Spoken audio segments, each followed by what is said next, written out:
Hello everyone. आज के topic में हम सीखेंगे impact of retirement of a partner on the existing profit sharing ratio. जब बिजनेस के अंदर किसी पार्टनर का रिटायरमेंट होता है, in that case the existing partnership comes to end and a new partnership starts between the remaining partners. तो जब ऐसा होता है तो we have to calculate the new profit sharing ratio and gaining ratio. तो इस टॉपिक में हम आज यही सीखेंगे कि न्यू प्रॉफिट शेयरिंग रेशियो कैसे कैलकुलेट करेंगे, क्या होता है, गेनिंग रेशियो कैसे कैलकुलेट करते हैं और गेनिंग रेशियो बेसिकली होता क्या है। If we talk about the new profit sharing ratio, it is only the ratio in which remaining partner और the continuing partner will share the future profit and loss after the retirement of a partner. जब एक partner retire करता है तो retire होने के बाद जो नया प्रॉफिट शेयरिंग रेशियो क्या होगा between the existing partner, that is known as new profit sharing ratio. If we take the example, we have three partners A, B and C. Earlier they were sharing profits in 3-1. After the retirement of B, A and C decided to share the profits in 4:3. So 3-1 was the old profit sharing ratio between A, B and C. Now they have decided to share the profits in 4:3. तो हमारा जो new profit sharing ratio है that is 4:3. Another we have gaining ratio.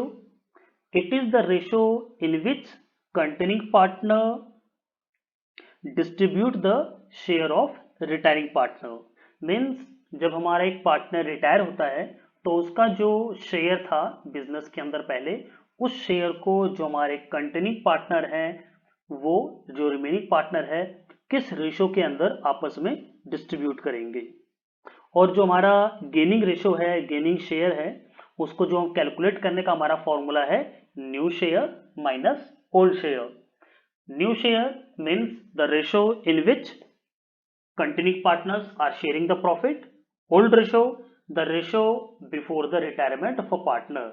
तो excess of new share over old share is known as the gaining share.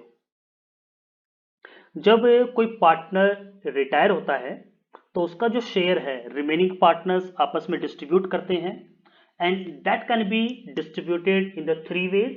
First at the existing ratio, next specified proportion और by only one of the partner. Means जो हमारा old share है या तो continuing partner उसी share में जो हमारा रिटायर पार्टनर हुआ उसके शेयर को आपस में डिस्ट्रीब्यूट करेंगे, या फिर क्वेश्चन के अंदर आपके पास कोई स्पेसिफिक रेशो दिया होगा जिसके अंदर कंटिन्यूइंग पार्टनर रिटायरिंग पार्टनर के प्रॉफिट को शेयर करेंगे। And third case in which only one partner takes over the whole share of the retiring partner. मतलब जो हमारे पार्टनर्स हैं जो कंटिन्यू कर रहे हैं उनमें से कोई एक पार्टनर रिटायरिंग पार्टनर के पूरे शेयर को ले लेता है। तो ये हमारे पास बेसिकली तीन कंडीशंस हैं जो एग्जाम में आपके पास क्वेश्चन आता है। तो आइए one by one with the help of examples इन तीनों कंडीशंस को हम देखते हैं। हमारे पास फर्स्ट क्वेश्चन है in which three partners X Y and Z are sharing profits in 3-1. Z retires and after the retirement of Z we have to calculate the gaining ratio and the new profit sharing ratio. तो जैसा ये question में आप लोगों को दिख रहा है, ओल्ड शेयर गिवन है and there is no additional information about the gaining share और the new profit sharing ratio. तो जब आपके पास ऐसा क्वेश्चन हो जो आपका क्वेश्चन बिल्कुल साइलेंट हो, जिसके अंदर गेनिंग रेशियो या न्यू प्रॉफिट शेयरिंग रेशियो के रिगार्डिंग कोई भी इंफॉर्मेशन गिवन नहीं है, in that case it is assume that the partners will gain in the old proportion. इनका पहले जितना रेशो था, जिस प्रपोर्शन में ये लोग प्रॉफिट शेयर कर रहे थे, उसी प्रपोर्शन में ये लोग गेन करेंगे और इनका न्यू प्रॉफिट शेयरिंग रेशो भी उसी प्रपोर्शन में होगा। तो यहाँ पर आप लोगों को इस कंडीशन में कैलकुलेशन करने की जरूरत नहीं है कि जैसे हमारा एक्स वाई जेड का old proportion old ratio given था 3:1, जेड रिटायर हो गया, तो अगर हम जेड का जो करस्पॉन्डिंग अमाउंट है दैट वाज 1 उसको इग्नोर करें तो हमारा जो गेनिंग शेयर है between X and Y that will be 2:1, and also the new profit sharing ratio between x and y that will also be 3:1। तो ये एक सबसे सिंपल टाइप का क्वेश्चन है जिसके अंदर आपको कोई ज़्यादा हार्ड एंड फास्ट कैलकुलेशन नहीं करनी है। ये एजम्पशन है कि जब आपके पास कोई इंफॉर्मेशन नहीं है, क्वेश्चन जब आपका साइलेंट है, in that case gaining ratio and the new profit sharing ratio between the remaining partners will be same as they were earlier sharing the profits. Second question देखते हैं, सेकंड टाइप का question. In another question, again we have x, y and z sharing profits in 3:1. After the retirement of z, his share is shared by x and y in 2:1। ये आपका second type का question है in which specific proportion or gaining ratio is given. We have to calculate the new profit sharing ratio. तो जब हमें new profit sharing ratio calculate करना है तो स्टेप वाइज स्टेप देखते हैं कि हम कैसे सॉल्व करेंगे। सबसे पहले हमारे पास ओल्ड शेयर्स गिवन है एक्स वाई जेड के 3/6, 2/6, 1/6। अगर हम गेनिंग शेयर की बात करें तो जेड रिटायर कर रहा है और जो जेड का शेयर है दैट इज 1/6, और उस 1/6 को एक्स और वाई कैसे शेयर कर रहे हैं इन 2:1।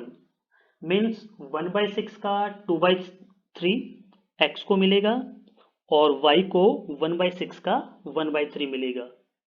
तो जब हम इनका गेनिंग शेयर कैलकुलेट करेंगे तो आपका जो x का शेयर 2/3 ऑफ 1/6 दैट इज 2/18।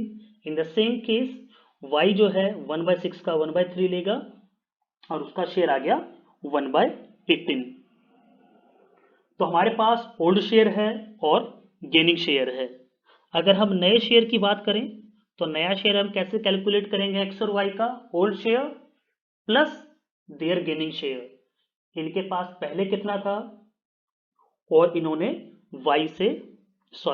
इन्होंने जेड से कितना लिया। तो अगर हम एक्स की बात करें, एक्स के पास पहले 3/6 था और इसका जो गेन है दैट इज 2/18, तो इसका समअप हो गया 11/18। सिमिलरली अगर y की बात करें तो y के पास पहले 2/6 था, अब इसका गेनिंग शेयर हो गया 1/18 और इसका total 7/18। So now we have the new profit share of x and y that is 11/18 and 7/18। So ignoring the denominators we have the new profit sharing ratio between x and y 11:7।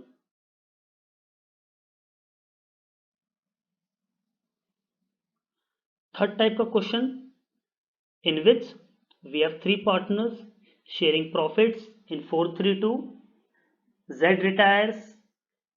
Find the ratio of x and y if y takes over the share of z.